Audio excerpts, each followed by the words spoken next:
Dear brothers and sisters in the Lord, ప్రభునందు ప్రియమైన సహోదరి సహోదరులారా, today's verse for our meditation is taken from John's Gospel, 1st chapter, verse 50. నేటి దినం మన ధ్యానం కొరకు యోహాను సువార్త 1వ అధ్యాయము 50వ వచనం నుండి తీసుకొనబడింది. Thou shalt see greater things than these. వీటికంటే గొప్ప కార్యములు చూతువు.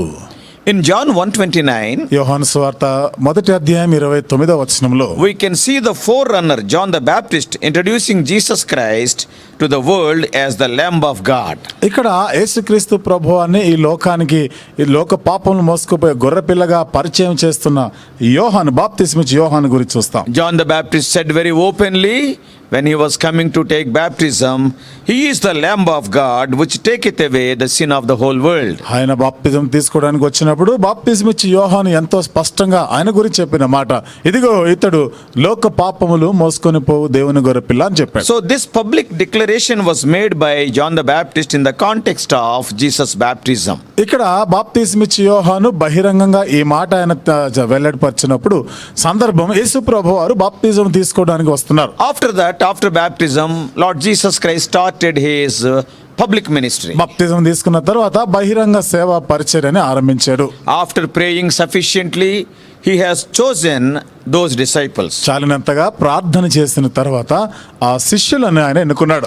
And as a result of the testimony and declaration made by John the Baptist, బాప్తిస్మిచ్చే యోహాను ఇచ్చిన సాక్ష్యాన్ని బట్టి తాను తెలియపరిచిన ఆ మాటలకి ఫలితంగా two of the disciples of John the Baptist, that is John and Andrews, they left John the Baptist and decided to follow Jesus. బాప్తిస్మిచ్చే యోహానుకి ఉండిన ఇద్దరు శిష్యులు యోహాను, ఆంద్రేయులు, వీళ్ళు బాప్తిస్మిచ్చే యోహాను విడిచి యేసు ప్రభువుని వెంబడిస్తున్నారు. Later Andrew brought his own brother Peter also to Jesus. ఆ తర్వాత ఆంద్రేయ తన సొంత సహోదరుడైన పేతురుని కూడా ప్రభు దగ్గర తీసుకొని వస్తాడు. Now in our portion today we have the call of Philip and Nathaniel. నేటి దిన మన భాగంలో ఫిలిప్పును నతానియేలును పిలవడం అది చూస్తాం. The method of calling of God differs from person to person. దేవుడు తను పిలిచే విధానం ఒక్కొక్క వ్యక్తికి వేరుగా ఉంటుంది. The method of calling of Peter is different from the method of calling of Paul. పేతురుని పిలిచిన విధానం వేరు, పౌలుని పిలిచిన విధానం వేరు. Peter was called in a simple way when Jesus asked him to follow him, and whereas the call of Paul, God performed a supernatural event. పేతురుని సాధారణమైనటువంటి విధానంలో అతను పిలిచాడు, ఏదో చేపలు పడతా ఉంటే రమ్మని పిలిచాడు. అలాగే పౌలు విషయానికి వచ్చేసరికి చాలా అతీతమైనటువంటి ఒక కార్యాన్ని ఆయన జరిగించాడు. In a similar way, అదే రీతిగా Andrew's call was through the direction and the declaration of John the Baptist. ఆంద్రే యొక్క పిలుపు బాప్తిస్మిచ్చే యోహాను చెప్పిన ఆ మాటను బట్టి తాను వెల్లడిపరిచిన దానిని బట్టి పిలిచాడు. And Peter was brought to Jesus by Andrews. పేతురు ఆంద్రేయ ద్వారా యేసు ప్రభు దగ్గరికి తీసుకొని రాబడ్డాడు. But in the case of Philip, it was different. కానీ ఫిలిప్ మాటకు వస్తే కొంచెం వేరుగా ఉంది. In one sense, ఒక విధంగా చెప్పాలంటే Jesus went to Galilee and found Philip and called him to follow. యేసు ప్రభు గలిలయ ప్రాంతానికి వెళ్ళి ఫిలిప్పుని కనుగొని నన్ను వెంబడించుము అని చెప్పాడు. In other words, మరొక మాటలో we can చెప్పాలంటే understand that Jesus went to Galilee in search of Philip and found him. యేసు ప్రభు వారు ఫిలిప్పు కొరకే గలిలయకు వెళ్ళి అతని కనుగొన్నాడు అని చెప్పొచ్చు. Yeah, Lord Jesus Christ came to this world to seek and save which is lost. Luke 19:10. లూకా సువార్త 19వ అధ్యాయం 10వ వచనంలో యేసుక్రీస్తు ప్రభువారు నశించిన దానిని వెదకి రక్షించుటకు ఈ లోకానికి వచ్చాడనుంది. And Philip brought Nathaniel. Philip తర్వాత నతానియేలుని తీసుకొని వచ్చాడు. So God has various methods of bringing his chosen ones to home to himself.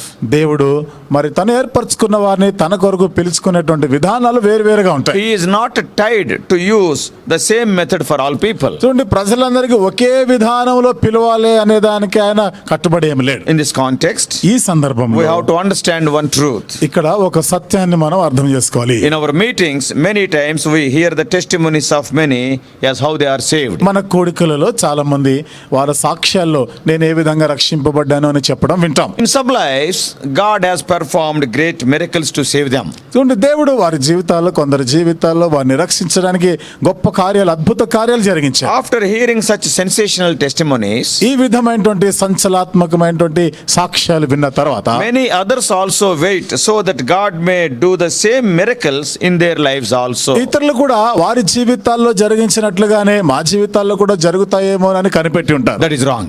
అది తప్పు. God need not use the same method in your life. దేవుడు నీ జీవితంలో కూడా అదే పద్ధతిని ఉపయోగించవలసిన అవసరం So లేదు. let us not be carried away by others' experiences. కాబట్టి ఇతరుల అనుభవాల్ని బట్టి మనం కొట్టుకొని పోవద్దు. Let us thank the Lord the way He saved them.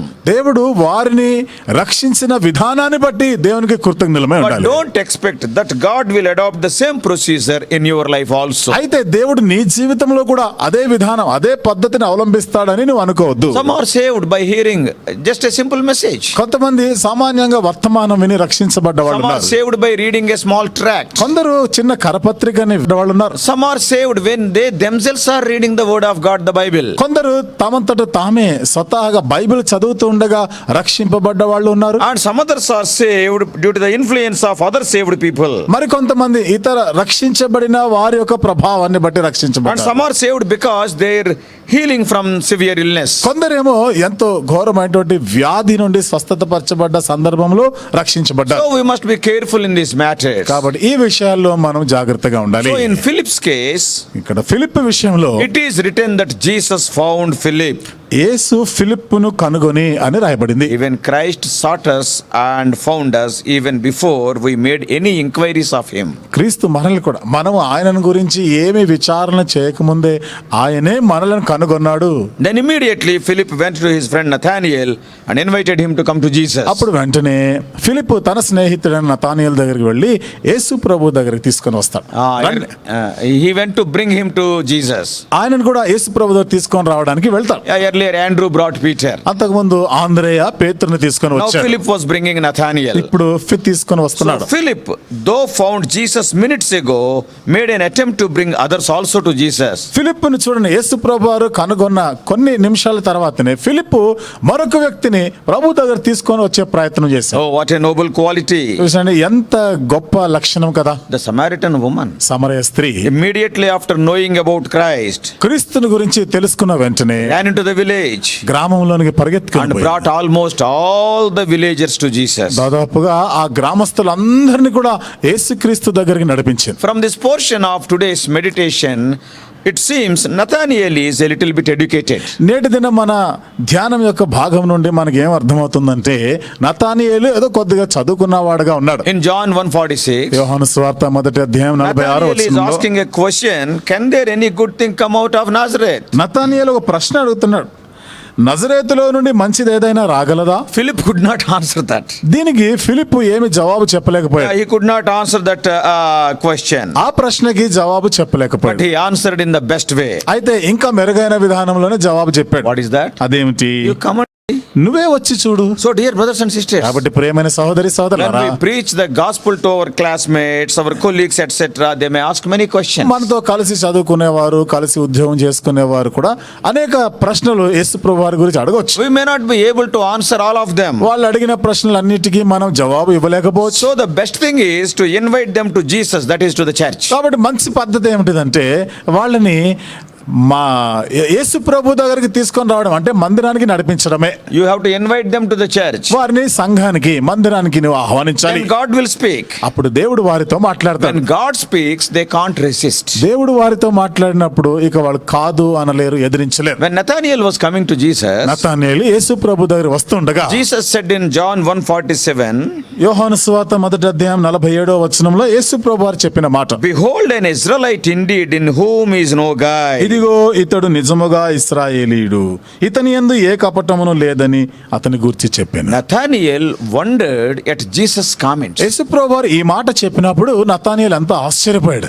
And here Jesus Christ talked about his outward appearance and also inward condition. ఇక్కడ యేసు ప్రభు వారు నతానియేలు యొక్క బాహ్యమైన స్థితి గురించి మాట్లాడుతున్నాడు, ఆంతర్య స్థితిని గురించి కూడా మాట్లాడాడు. At least by the way of dressing, one can understand he's an Israelite because their dressing is different. చూడండి, అతని యొక్క వస్త్రధారణను బట్టి ఇతడు ఇశ్రాయేలీయుడు అని మనం గుర్తుపట్టగలము. వాళ్ళు వేసుకునే వస్త్రాలు అట్లా ఉంటాయి. Jesus said that there is no guile in him. అయితే యేసు ప్రభు వారు ఇంకా ఏమన్నాడంటే ఇతనిలో ఏ కపటము లేదు అంటాడు. Guile cannot be seen outside. కపటము అనేది బయటకి కనబడేది కాదు. Who can search our heart? మన హృదయాలను ఎవరు పరిశోధన చేయగలరు? Guile relates to our heart and mind. కపటము అనేది మన హృదయము, మన మనస్సుకు సంబంధించి. So from this we can understand that Jesus knows knows our outward and inward condition also. దీని నుండి మనం గ్రహించేది యేసు ప్రభువారు మనందరి గురించి బాహ్యపు స్థితిని ఎరిగి ఉన్నాడు, ఆంతర్య స్థితిని కూడా ఎరిగి ఉన్నాడు. At those comments, Nathanael wondered, and finally we know their conversation in verses 48, 49 and 50. యేసు ప్రభువారు ఆ మాటలు చెప్పినప్పుడు నతనీయులు ఆశ్చర్యపడ్డాడు. తర్వాత మనము ఆ తర్వాత వచనాల్లో వారి సంభాషణను మనం చూడొచ్చు 48వ వచనం నుండి.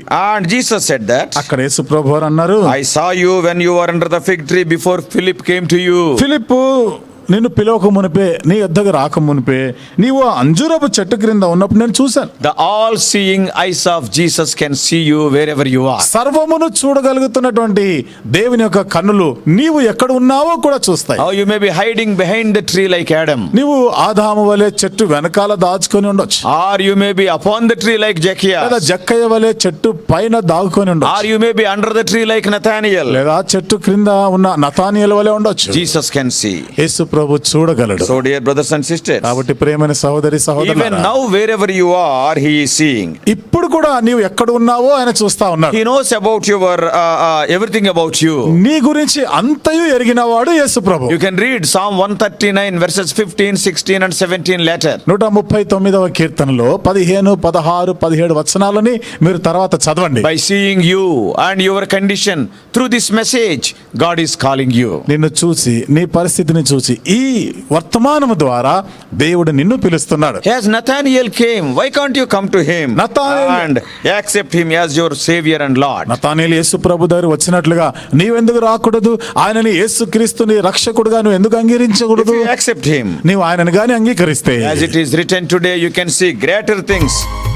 ఈ రోజు వాక్యంలో రాయబడినట్లుగా నీవు కూడా గొప్ప వాటిని చూస్తావు. Many great things you can see, the Lord will show you. అనేకమైనటువంటి గొప్ప కార్యాలు చూడగలవు. ప్రభు నీకు చూపిస్తాడు వాటిని. Come to him. ఆయన చెంతకు రా. Jesus is calling you. యేసు ప్రభు నిన్ను పిలుస్తా ఉన్నాడు. May God help you. దేవుడు నీకు సహాయం చేయను గాక.